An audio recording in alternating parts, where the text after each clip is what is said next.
But that, to me, is not our main problem. Our main problem is ourselves. And until we take care of ourselves, it doesn't matter. We may have one term of 4 years, one term of 6 years, one term of 7 years. If it's the same people and the same mentality and the same way we do things, it won't change. So our beginning is ourselves, to my mind. Yes, system, yes, democracy. We have to rethink democracy. We have to rethink the form of government.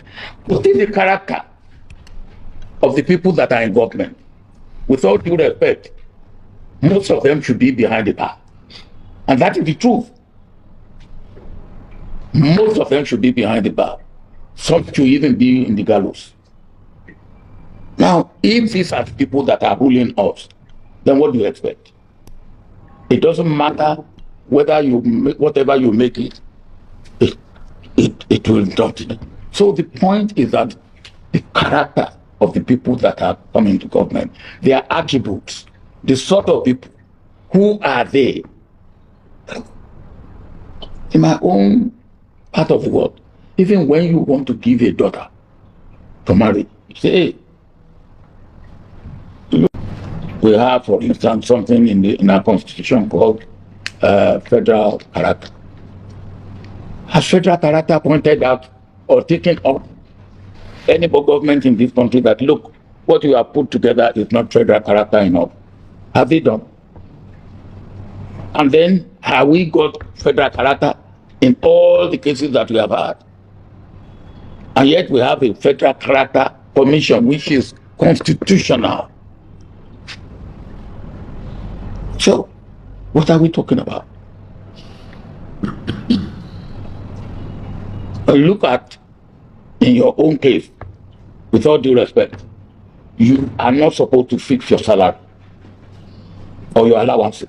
It's supposed to be done by the revenue mobilization and what? Fiscal commission. Fiscal commission. Revenue mobilization and fiscal commission. Okay.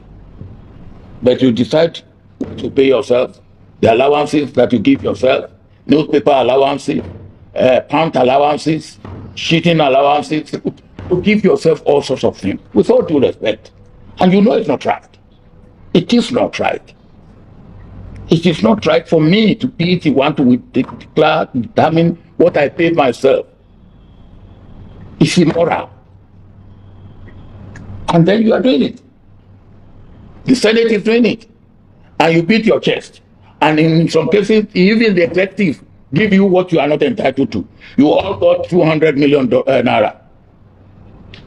When we were talking about the suffering of the people who put you there, on top of the obscene salary and allowances you give yourself, you got 200 million naira. It's not right. It's not fair. It's not good for this country.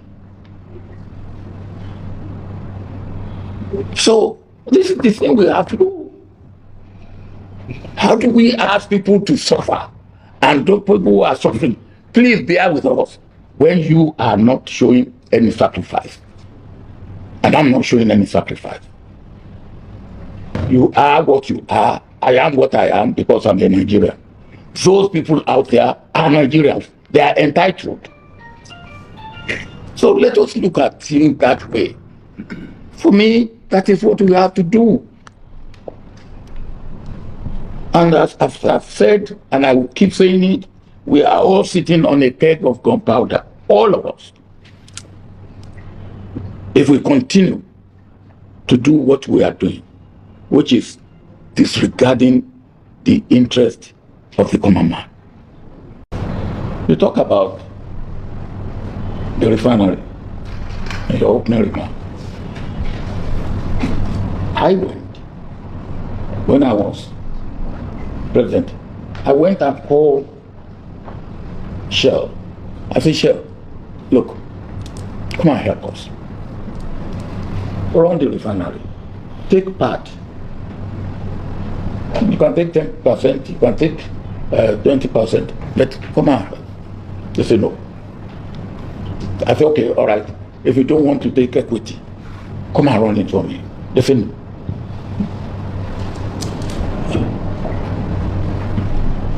So they left. I then called their head one-on-one. I said, sit down with me. Why do you turn down? They gave me 5 reasons. One, they said our refineries are small. I think Port Harcourt is 60,000 barrels a day. No, yeah, and I think that's Port Harcourt. Kaduna is maybe 100. I think Warri is the largest, I think, maybe 120. And they said to me then that, look, refinery is about 250,000 barrels a day. So our refineries are too small. 2, they said, look, even we run our refineries as a service, but we make sure that we do not run it at a loss. But we make substantial part of our profit in the upstream. So, refinery, if you run it well, you will break even and make a small profit. But if you don't run it well, you will run it at a loss. 3, they say our refinery, the way we have managed it, the way we have serviced it, is not the way that refinery should be serviced.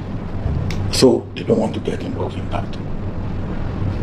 4, they said to me, the corruption around our refinery, they did not want to get involved in that. When they told me all that, I was completely numb. And then some Nigerians got together. They paid 750 million. I said, God has sent this one. My successor said, return it back. I ran to him. And I said, look, you know this is not right. He said, well, NNPC said they can do it. I said, NNPC cannot do it.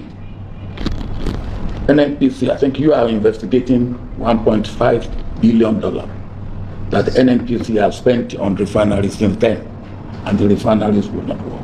But I told my successor that the refineries, from what I have heard and know, will not work.